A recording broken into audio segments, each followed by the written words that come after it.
નમસ્કાર મિત્રો, ઓપીડીમાં આવતા મોટાભાગના પેશન્ટ્સના સવાલ હોય છે કે મેડમ શું કિમોથેરાપી સેશન બહુ પેઇનફુલ રહેશે?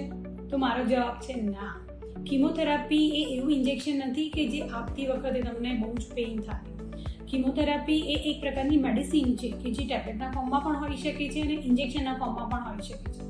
જેમ આપણે વિગોથી વેઇનમાં નોર્મલ સલાઈન કે ગ્લુકોઝની બોટલ ચડાવીએ છીએ, એવી રીતે જ ઇન્જેક્શન કિમોથેરાપી પણ આવી રીતે NS કે ડેક્સ્ટ્રોઝની બોટલના માધ્યમથી આપણે એ વેઇનમાંથી અને વિગો થ્રુ આપતા હોઈએ છીએ, જેમાં સ્પેસિફિકલી એવી રીતે કોઈ પેઇન થતો નથી. પણ હા, જે પેઇન લોકો વાતચીત કરે છે એ પેઇનની પાછળ એક ફિયર હોય છે એની સાઇડ ઇફેક્ટ્સનું.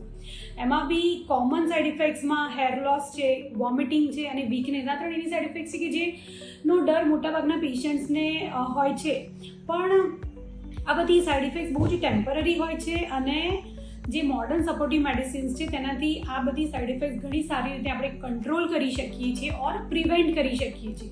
રિયાલિટી એવું છે કે કિમોથેરાપી તો પેઇનફુલ નથી જ, પણ જો સારવાર ના થાય તો જે કેન્સર આગળ વધી અને જે પેઇન આપણને પહોંચાડે છે એ સહન કરવું રાધર વધારે ડિફિકલ્ટ હોય છે.